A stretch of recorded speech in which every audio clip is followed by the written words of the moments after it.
ట్రిబులర్ తర్వాత global range లో target చేసిన జక్కన్న మహేష్ మూవీ కోసం ఆ రేంజ్ ప్లాన్ ను రెడీ చేస్తున్నాడు. అందుకే గ్లోబల్ రేంజ్ లో వినిపిస్తున్న SSMB 29 వార్తలు.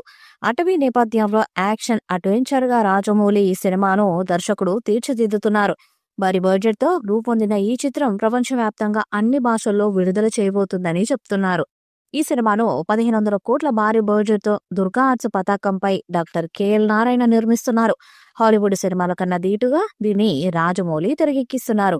ట్రిబులర్ తో హాలీవుడ్ లో కూడా మంచి పేరు తెచ్చుకున్న రాజమౌళి తీయబోతున్న ఈ సినిమా ప్రపంచవ్యాప్తంగా ఉన్న సినీ ప్రియులు, సినీ రంగాలకు చెందిన వారు ఆసక్తిగా ఎదురు చూస్తున్నారు. అలాగే ఇప్పుడు ఈ సినిమాతో సరికొత్త సవాళ్ళను ఎదుర్కొంటున్నారు. ఈ సినిమాలో భారీ యాక్షన్ సన్నివేశాలు యథార్థంగా ఉంటాయి, కానీ వాటి కోసం డూపు వాడటం చాలా ముఖ్యం. అటువంటి ప్రమాదకరమైన సన్నివేశాలలో హీరో పాత్రలు పిలిచి వాటిని సురక్షితంగా సమర్థవంతంగా చేయడం అవసరం.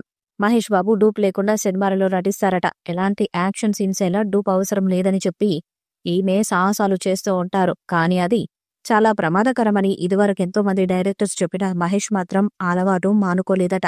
ఇక రాజమౌళి సినిమాలో కూడా ఇలాంటి యాక్షన్ సీన్స్ ఉన్న నేపథ్యంలో డూప్ లేకుండా చేస్తారని మహేష్ చెప్పడంతో జక్కన్న సీరియస్ అయ్యారని తెలుస్తుంది. ముందు నువ్వు ఇలాంటి అలవాట్లను మార్చుకోవాలని, కొన్ని సన్నివేశాలలో డూప్ సహాయంతోనే నటించాల్సి ఉంటుందని సీరియస్ గా చెప్పినట్టు తెలుస్తుంది. ఇలా రాజమౌళి వంటి ఒక స్టార్ డైరెక్టర్ చెప్పడంతో మహేష్ కూడా సైలెంట్ అయ్యారని సమాచారం. అమెజాన్ అడవుల నేపథ్యంలో తెరకెక్కనున్నట్టు ఇప్పటికే విజేంద్ర ప్రసాద్ గారు చెప్పారు. ఈ సినిమాను భారతీయ భాషలతో పాటు ఫారెన్ లాంగ్వేజెస్ లో రిలీజ్ చేయనున్నారు. ఇప్పటి వరకు భారతీయ తెరపై రాని డిఫరెంట్ కాన్సెప్ట్ చిత్రంగా ఈ మూవీని జక్కన్న తెరకెక్కిస్తున్నాడు. ఈ సినిమా కోసం మహేష్ బాబు పూర్తిగా మేకవర్ అయ్యారు. భారతీయ ఇంటర్నేషనల్ నటీనటులతో ఈ సినిమాను తెరకెక్కిస్తున్నారట. ఈ చిత్రానికి గరుడ అనే టైటిల్ ఫిక్స్ చేసినట్టు వార్తలు వస్తున్నాయి. ప్రియాంక చోప్రాతో పాటు హాలీవుడ్ నటీనటులు కూడా ఈ సినిమాలో ఉన్నారట. మరి చిత్రం ఎలాంటి రికార్డ్స్ ను క్రియేట్ చేస్తుందో చూడాలి. ఈ వీడియోపై మీ అభిప్రాయాన్ని కామెంట్ బాక్స్ లో తెలియజేయండి. ఈ వీడియో మీకు నచ్చ లైక్ చేయండి, షేర్ చేయండి, కామెంట్ చేయండి. మరిన్ని అప్డేట్స్ కోసం మన ఛానల్ సబ్స్క్రైబ్ చేయండి. అలాగే పక్కన ఉన్న గట్టి సింబల్ గట్టిగా కొట్టండి.